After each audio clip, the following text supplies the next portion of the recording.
The hospital lobby was a strange blend of urgency and monotony, nurses rushing past with clipboards, the faint hum of the reception desk printer, and the sharp scent of antiseptic lingering in the air. Fluorescent lights cast a pale glow over the space, making everything feel both too bright and too cold. Alexander Reed, CEO of Reed Enterprises, stepped through the sliding glass doors with the same brisk stride he used in corporate boardrooms. He wasn't here for a personal reason, at least, not initially. The hospital was one of the largest beneficiaries of his company's charity wing, and he had just wrapped up a meeting with the director about funding a new children's ward. His mind was still on contracts, timelines, and budget numbers as he glanced at his watch, planning his next meeting. He barely noticed the small figure sitting on one of the worn leather lobby chairs, a little girl, legs swinging as if the floor were just out of reach. She was clutching a frayed teddy bear, its fur rubbed thin from years of being loved too much. Her hair was tied in uneven pigtails, and a pink hospital bracelet circled her tiny wrist. He walked past without thinking, but then he felt it, a gentle tug on the cuff of his suit jacket. He stopped, confused, and looked down. Big, round brown eyes stared up at him, filled with something he couldn't quite name. Curiosity. Hope. Desperation. Her voice, barely louder than a whisper, cut through the noise of the lobby like a bell. "Sir, are you my new daddy?" For a moment, Alexander thought he'd misheard her. He blinked, caught completely off guard. This wasn't a question you heard in a hospital lobby, or anywhere, for that matter. He crouched down to her level, his tailored suit creasing at the knees, and studied her face. Her cheeks were pale, with faint shadows under her eyes, as if sleep had been a luxury she couldn't afford. The teddy bear's ear was pressed against her lips like a shield, but her gaze never wavered. "I'm sorry, sweetheart," he said gently, searching for the right words. "What did you say?" She tightened her grip on his jacket, as if afraid he might disappear. "My mommy says, one day, a nice man will take care of us. I thought, maybe it's you." The words pierced something in him, something buried under years of boardroom battles and corporate detachment. His chest tightened, and for reasons he couldn't explain, he didn't immediately correct her. Instead, he found himself asking, "Where's your mommy now?" The little girl pointed toward the elevators with her tiny hand. "Upstairs. She's sick. I was waiting here for her medicine to come." Alexander swallowed hard, the sterile hospital air suddenly feeling heavier. He didn't know this girl, didn't know her story, but somehow, in that moment, he knew his day was about to change. Alexander stayed crouched so he could look the little girl in the eyes without towering over her. There was something about her, something fragile yet fiercely hopeful, that made it impossible for him to simply smile, pat her head, and walk away. He rested his forearms on his knees and said softly, "What's your name, sweetheart?" "Lily," she replied, almost in a whisper. "I'm 6. She held up 5 fingers, then hesitated, before awkwardly raising one more. "6 years old," he repeated with a small smile. "That's a very important age." She gave a tiny nod, still clutching her teddy bear so tightly it seems looked ready to burst. The bear's name, he would later learn, was Mr. Buttons, though there wasn't a single button on it anymore. "And your mommy, she's upstairs?" he asked gently. Lily's eyes flickered toward the elevators again, as if she could see through the steel doors and up to the floor where her mother lay. "Mommy's very sick. She has to stay in bed a lot. The doctors are giving her special medicine, but they say it costs a lot of money." She paused, her small voice dropping even lower. "We don't have a lot of money." The words felt far too heavy for such a little girl to carry. Alexander noticed the slight quiver in her chin as she continued. "Daddy, he went to heaven last year." She said it as if she had practiced the sentence many times, reciting it like a fact she wished she could erase. "Mommy cries a lot when she thinks I'm asleep. She says sometimes she wishes she had help. She told me, maybe someday, a nice man would take care of us." Alexander's throat tightened. She said it so matter-of-factly, without bitterness, just the innocent belief that the world might eventually send her a guardian. "And when you saw me," he began. She gave a shy, almost apologetic smile. "You looked like you could be that man. You're wearing nice clothes, you smell like soap, and you listened when I talked." Something inside him shifted at that last part. The idea that listening was special to her, rare enough to notice, made his chest ache. He wasn't used to children, didn't have any of his own, and his life had always been too full of business meetings, deadlines, and obligations to leave room for something like this. But Lily's small, trembling voice cut through the noise in his head, leaving only her words echoing in the silence between them. "Where's your mommy's room?" he asked. Her face lit up, and she pointed toward the elevators again. "She's in 412. But, she's probably sleeping right now." He nodded slowly, glancing toward the reception desk.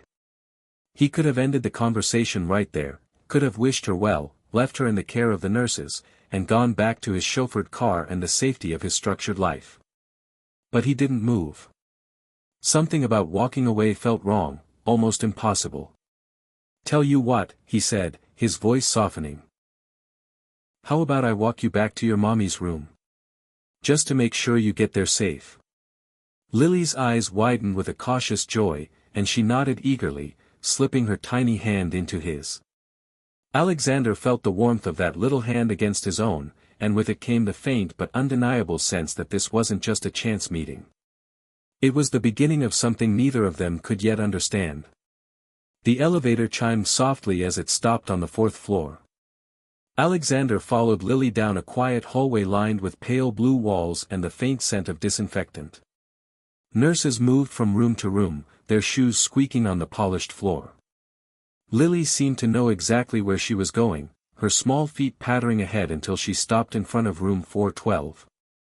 She peeked inside, then pushed the door open wider. "Mommy," she whispered brightly, "I brought someone." The woman in the bed stirred. Her long chestnut hair spilled across the pillow, and her skin was pale against the crisp white sheets. She looked young, too young to be burdened with the exhaustion that shadowed her eyes. Still, when she saw Lily, her lips curved into a soft smile. "Sweetheart," she murmured, her voice weak but warm, "you were gone a while. I was starting to worry."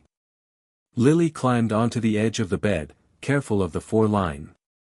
"I met him downstairs," she said, pointing to Alexander. "This is, Alex."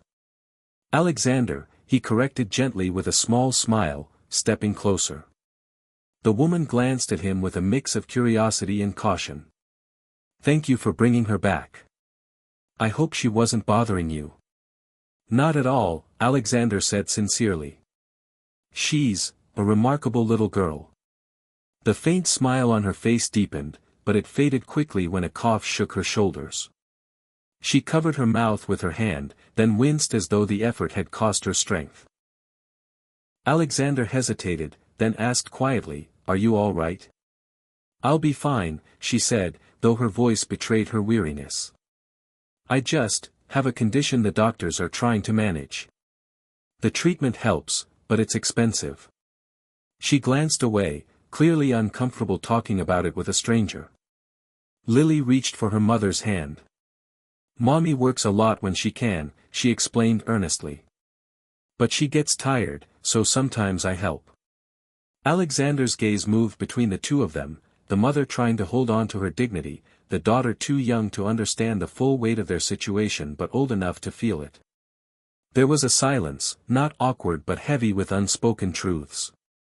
Emily, he would learn her name later, seemed unsure why this man had followed her daughter upstairs, yet she didn't ask him to leave.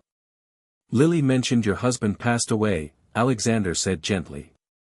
Her eyes lowered. "Yes. Last year. It's been a lot to manage." Something in her tone told him this was all she was willing to say for now. He respected that.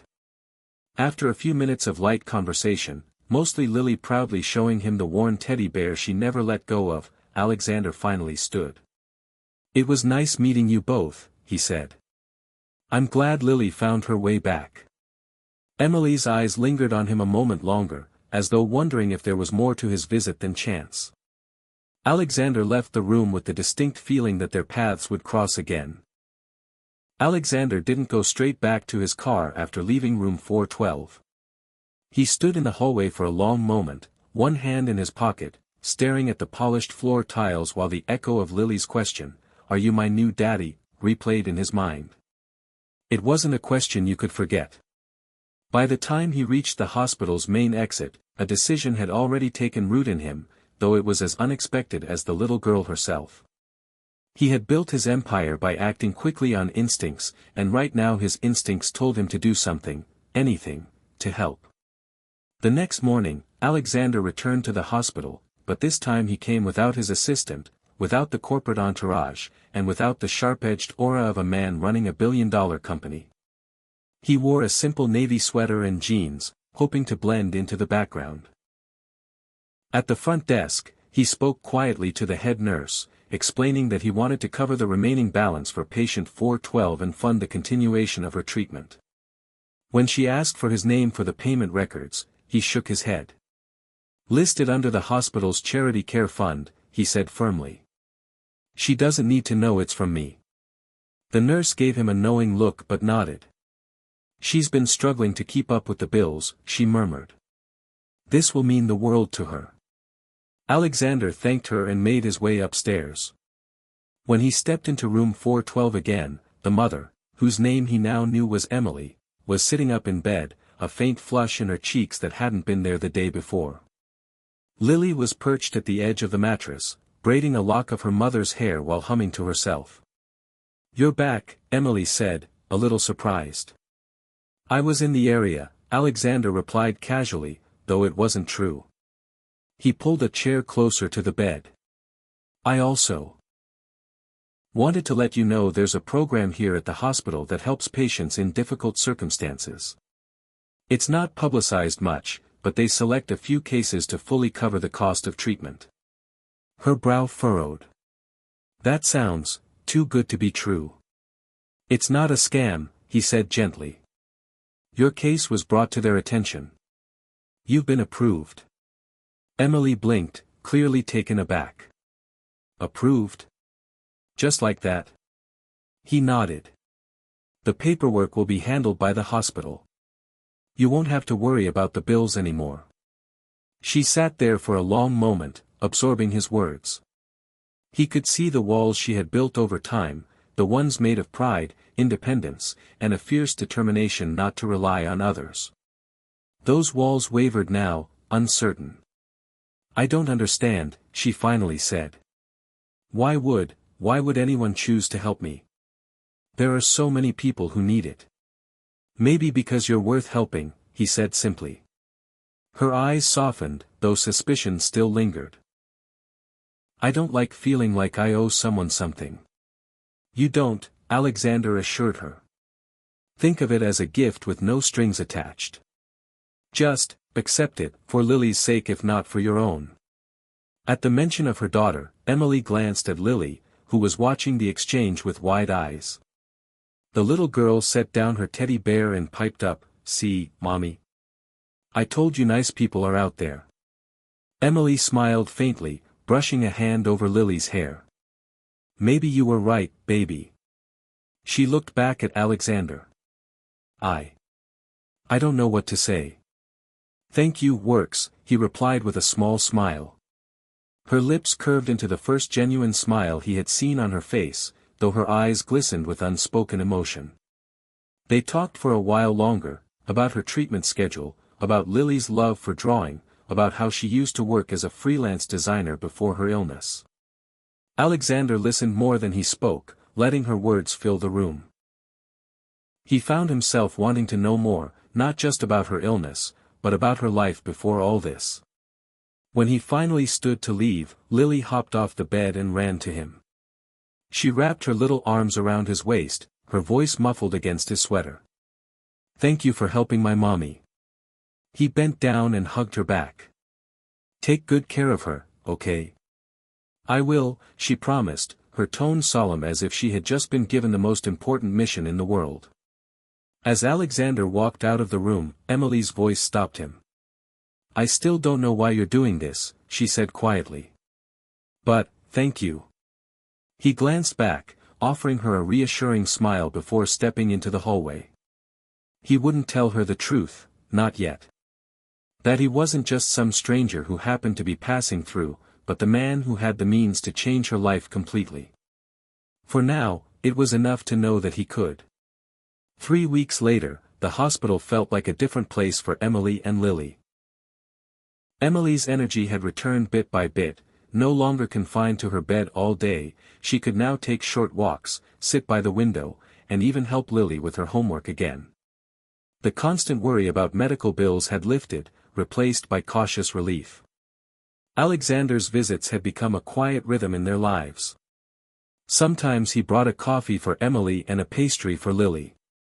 Other times he came empty-handed, staying simply to talk, listen, and laugh at Lily's little stories. Emily had come to look forward to his visits in a way she didn't fully understand, and she noticed Lily's eyes always lit up the moment he walked in. Yet she still didn't know the full truth about him. He had told her the hospital's charity program had taken care of the expenses, never hinting at his role in creating it or paying for her treatments. One sunny afternoon, Emily felt well enough to walk with Lily down to the hospital lobby. Lily skipped ahead, humming a tune while Emily held a sealed envelope. The thank you letter she had written to the hospital's charity department. She had poured her gratitude into every word, determined that whoever had approved her case knew how deeply their help had mattered. As they reached the reception desk, Emily found the receptionist busy on the phone. She placed the envelope on the counter, intending to slip away unnoticed. But a familiar voice carried across the room. "Mr. Reed," a man said warmly, "we have the final designs for the children's wing ready for your approval." Emily's head turned instinctively toward the sound. Standing near the entrance was Alexander, though not in the casual sweater and jeans she'd grown accustomed to. He wore a tailored charcoal gray suit, his posture straight, his expression focused yet calm. A hospital director stood beside him, holding blueprints. Something in his presence was different now, commanding, authoritative, as if he belonged to a world far beyond the quiet corners of Emily's hospital room. The hospital director noticed Emily and smiled. "Mrs. Carter, you know Mr. Reed, don't you? He's the CEO of Reed Enterprises, the company funding our new children's wing and a large part of our patient assistance program." Emily's breath caught. Her gaze shot to Alexander. CEO. Suddenly, the puzzle pieces shifted into place, the mysterious, charity program, his ability to walk in and out of the hospital with quiet influence, his refusal to take credit. It had been him. All along. He saw her then. For a moment, his confident expression softened, almost cautiously. He stepped away from the director, closing the distance between them. "You," she whispered, her voice unsteady. "It was you this whole time." Alexander didn't deny it. "I didn't want you to feel obligated," he said quietly. "I just wanted you to get better without worrying about the cost." Her eyes glistened. "Why didn't you tell me?" "Because I didn't want our conversations, our time together, to be about that," he replied. "I wanted it to be real. And I didn't want you to see me as someone doing you a favor. You've been strong for so long, Emily. You deserved a chance to rest." Her lips trembled, torn between the instinct to guard herself and the overwhelming gratitude rising in her chest. Then Lily stepped forward, her small voice breaking the tension. "So, you really are my new daddy?" Alexander crouched so he was eye level with her. His voice softened. "If your mommy says it's okay. I'd like to be." Lily's eyes went wide with hope. She turned to Emily. "Please, Mommy." Emily looked at Alexander, this man who had entered their lives as a stranger in the lobby, who had shown kindness without condition, who had changed everything without asking for recognition. She thought about the nights she had cried quietly, wishing for someone to stand beside them. And for the first time in a long time, she allowed herself to believe in the possibility of something more than just surviving. "Yes, Lily," she said, her voice breaking into a smile through her tears.